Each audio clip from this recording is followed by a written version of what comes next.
Thank you very much for listening to this week's share on the Sedra of Vayishlach. We dedicate this learning to the safe and speedy return of all the hostages.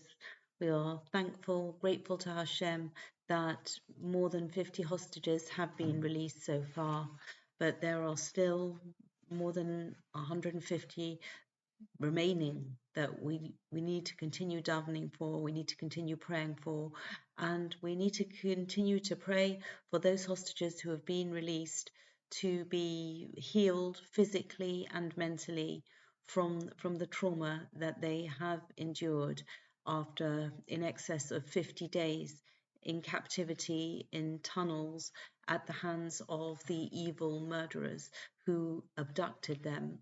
And we continue to daven for the safety and the successful mission of the IDF and the safety of all the people of Israel, wherever they are in the land of Israel and beyond. And please God, we should merit, as we are looking at the themes in this week's Sedra, that we can get comfort and we can get chizuk, we can get encouragement from the events that happened to our father Yaakov Avinu in this week's Sedra, and we can tap into it in a unique way as we are going through the events that we are experiencing at the moment. And the concept that I want to focus on is the journey from Yaakov to Yisrael, as we look at the two places, two circumstances, where one towards the beginning of the Sedra, the other one towards the end of the Sedra of Vayishlach, that we see that the name Yaakov's name is changed from Yaakov to Yisrael. And on the first occasion, it is after he is having this struggle with this unknown Ish, often attributed to be the Sar Shel Esav, the guardian angel of Esav, although there are some other very interesting interpretations as well, and the words in the Torah are quite vague. They are, when it's not clear exactly who this Ish, this man is. So that's the first occasion. And then the second occasion, Hashem actually confirms, restates that Yaakov's name will be changed to Yisrael. And so we get the seal of approval from Hashem for this very crucial development. And I think as we are referred to as Bnei Yisrael, children of Israel, and the land of Israel, this is something that we are really going to get into the skin of to get the particular messages that resonate from the name Yisrael and the circumstances of the change that we are learning about in this week's Sedra. And I think on this journey from Yaakov to Yisrael, even though unique among the name changes that we learn about in the Chumash, that Yaakov still continues to be referred to as Yaakov and Yisrael. So with the other name changes, for example, Avram, who becomes Avraham, Sarai, who becomes Sarah, once their names have been changed, they are only referred to by the new name. But not so with Yaakov. We continue to hold on to the identity of Yaakov. Yaakov, as an individual, certainly is still referred to on occasion as Yaakov, although the larger, wider people are always referred to as Bnei Yisrael. The name change to Yisrael, as far as Yaakov the individual is concerned, is not a complete name change with no further reference to Yaakov, because Yaakov continues to be part of the identity of Yaakov Avinu. And that is how he's referred to. He's not called Yisrael Avinu, he's called Yaakov Avinu. And so just looking at the signposts in this week's Sedra that we can really relate to and get inspired by as we are struggling in our own time and with what we are having to deal with at the moment. The first first concept, the first phrase, is chapter 32, verse 8. And that is this very natural, very natural response of fear when Yaakov hears that Esau, his brother, with whom he has parted on very dangerous terms. He knows that Esau is very angry, Esau is very powerful, and at the time when Yaakov took the blessings that Esau felt were meant for him, and Esau certainly had murderous intentions towards his twin brother. And so 20 years later, they are coming now for a meeting after all of this time, and we see that the chapter 32, verse 8, Vayira Yaakov ma'od, and this is translated as Yaakov was very worried, Vayetzer lo, and he was distressed, Vayachatz es ha'om asher ito ve'es hatzon ve'es ha'bakar v'hagamalim lishnei machanos. And he divided the people that were with him and the sheep and the flock and the camels into two camps. So the sages pick up that we have, first of all, Vayira Yaakov ma'od. Yaakov was very afraid and or very worried. I've got a translation here in the Gutnit Chumash. And the ma'od is problematic because Yaakov has received blessings and guarantees from Hashem. So how can it be that he is experiencing this very high level of anxiety? And I think that we can understand, first of all, if we look at the word that is used to convey this feeling of worry or anxiety, however we choose to translate it, it is not pachad, which is really the word for fear, but it is sharing the root with to see, well, a very similar root. It shares two of the root letters with, we have to fear is Yud Resh Aleph, to see is Resh Aleph Hey, but when they're conjugated, they look very similar. And Yaakov is seeing something that is causing him to have feelings of trepidation and to feel perhaps somewhat threatened and insecure. And even though he has had these assurances from Hashem that Hashem is going to bless him, Hashem is going to be with him, the sages tell us that he was concerned, Yaakov was concerned that perhaps he had sinned and therefore he wasn't worthy of the promises. The promises were conditional on Yaakov doing everything that he was supposed to do. And Yaakov has a crisis of confidence. Has he done everything that he was supposed to do during the time that he has been away from his home, that he has been away from the sort of the study halls where he dedicated his life to learning? He has been involved in life, in business, and perhaps he may have done something that wasn't right, and that would jeopardize the promises that Hashem gave to him. And so this feeling, this lack of confidence, and we could say it is humility, it's understanding that perhaps I have done something wrong and therefore I am not worthy of the divine protection, of the divine blessing.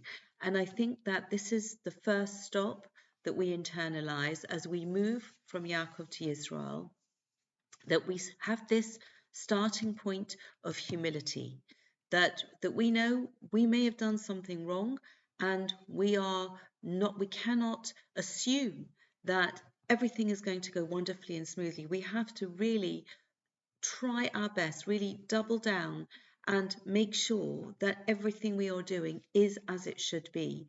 And this level of humility, this level of accountability is something that as a nation we can really use and focus on as we go from Yaakov to Yisrael. And this is continued a few psukim later, when in chapter 32, verse 11,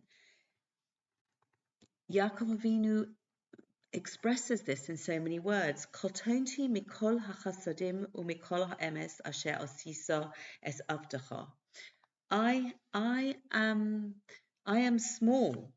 I am, just to see how the translation is here. Actually, here the Lubavitch, the Gutnick Chumash says, my merits have become small. But it's almost as if Yaakov is expressing so beautifully that he is tiny in comparison to the great kindnesses that Hashem has done for him. And this humility that we saw in the first stage of the journey, where Yaakov is worried that he may have done something wrong and is therefore not going to merit the blessings. He's not arrogantly assuming everything is going to come his way. Here he's saying he has almost shrunk, he's become tiny, he is dwarfed by the magnitude of the blessings that Hashem has bestowed upon him. And again, this humility, this is something that as we go from Yaakov to Yisrael, this is something that we can really grow. From that small point of Kotonti, we grow to know that everything that we have is a blessing from Hashem, and it's not that we're huge and the blessing is tiny, it's the other way around. And with this kind of attitude, then you are so appreciative that you grow and you are encouraged, you get the confidence. Instead of being arrogant, you have confidence to know that you haven't been worthy, but you have been blessed greatly. And this is a fundamental aspect of from Yaakov to Yisrael. And with this foundation of humility, we are really ready to grow to that position of Yisrael. And the first time that Yaakov is acknowledged as having this new name of Yisrael is after the struggle with the Sarsha, with this mysterious individual or angel. And at the end of this struggle, the Sar, we often understand it as he is the guardian angel of Esav, although I mentioned earlier that there are other explanations, and Rashbam, who is the grandson of Rashi, interprets it that actually this was an angel sent by Hashem to stop Yaakov Avinu running away, because Yaakov Avinu was so scared about the confrontation, the pending confrontation or meeting with Esav, that he wanted to run away. And that particular angel was sent to stop him running away, which is something that is very different from the usual explanation that this was a confrontation between the spiritual force of Yaakov and the spiritual force of Esav. And so this idea that Yaakov would want to run away because he was scared, and the feeling, this is at this point when Yaakov struggles, actually has to fight with this angel or person, but that is showing that Yaakov has the courage to fight the battle. And this is going to be a circumstance, this is going to be a way of handling a situation that we as individuals, we as a nation, in some events will have to fight that battle. And we need to have the courage, the physical courage, the courage of the battlefield. And that is so linked to the confidence in our mission, in Yaakov, knowing that getting over his lack of self-confidence and worry that he may not be worthy because perhaps he has done something wrong. And while that humility is, on the one hand, a very grounding and positive way to behave as a human being, equally when it comes to battle, then you need to have that courage. You need to have the courage of your convictions, and you need to be able to rally all your forces. And in this struggle that has so many different possibilities of interpretation, we see that Yaakov rises to the occasion. And it is a physical battle because he is wounded at the end of it.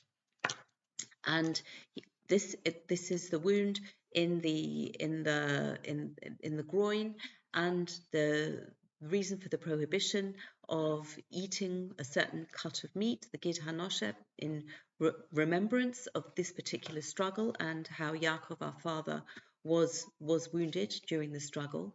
But we are learning from this confidence, and we are seeing from Yaakov's success and prevailing over the adversary that he faces in this situation, that we too are able to have that courage of battle and courage to know that there are circumstances when you always want to follow the way of peace, but there may be times when you have to divert from that and go to war. And this is exactly that occasion. And the reason that the angel gives for changing his name, this is chapter 32, verse 29. Vayomer, and he said, Lo Yaakov yeomer od shimcha, your name shall no longer be referred to as Yaakov, ki im Yisrael. Now that translates, but it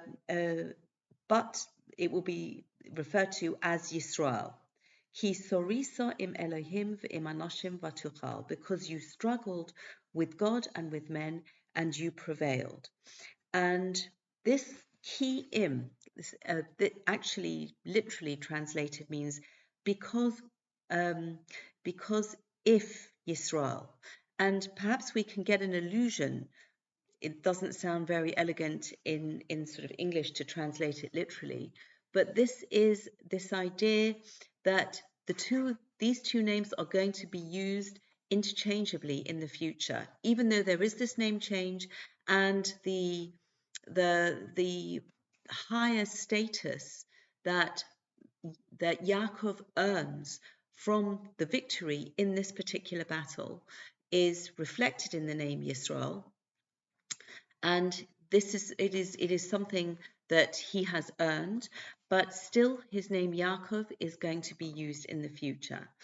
And the fact that he has been courageous and victorious in this battle is something that elevates him to this idea, and we feel this part of our identity as we are struggling on so many fronts, and we feel that from Yaakov Avinu we are able to get this courage to fight that battle. We will have natural feelings of lack of self-confidence. We will have natural fears as we are going into battle, but we can get such strength and encouragement from looking at the experience of our father Yaakov, our father Yisrael, and we can gird ourselves to be strong and successful in the battles that we must fight. And the fourth stage on this journey from Yaakov to Yisrael is when Hashem, as it were, repeats this name change. So this is another unusual aspect of the change of Yaakov to Yisrael. And this is coming towards the end of the Sedra, just before the birth of Binyamin, and it is in chapter 35, verse 9. Vayomer lo Elohim, and Hashem said to him, Shimcha Yaakov lo Yikore, your name Yaakov, you will no longer be called Shimcha Od Yaakov, Ki im Yisrael Yiyeshemecha, but rather Yisrael shall be your name. Vayikra es shemo Yisrael, and he named him Yisrael. And with this this final seal of approval from Hashem, we have a different aspect of the name of Yisrael. With the first instance, with the struggle with the Sar Shel Esau, we have this idea of struggle. But when Hashem is confirming and really prioritizing the name of Yisrael, it comes from the word Sar, it comes from the word prince or nobleman. And it is this dignified status, this elevated status, that we move from Yaakov to Yisrael. And so when we have all of this taken together and we can feel on the one hand, the beginning from the outset, the point of humility, the fact that Yaakov was in awe and uncertain, and he was distressed, and he felt that he lacked confidence in his own performance, in the things that he should have done, that maybe he wouldn't deserve Hashem's blessings. And then he acknowledges that he is tiny in comparison to all of the blessings that he's received. And then from that very humble foundation, we move to the fact that Yaakov faces up to the battle, fights that battle. It wasn't the battle that he expected to fight with Esau and 400 men, but it was the battle of the unknown, the battle of uncertainty. And we can really draw on all of those experiences with our own uncertainties that we're facing now, with our own anxieties, and really get encouragement and in the now, the strength that we need from Yaakov, our father, who went through such an experience that we can now identify with even more closely. And the concluding confirmation from Hashem and the elevation of Yaakov to this noble status is something, please God, that we can also get tremendous encouragement from, and it can help us to have that confidence and feel the presence of Hashem, the presence of our fathers with us, and enabling us to achieve what we need to achieve in these times. Thank you very much for listening, and wishing everybody Shabbat Shalom.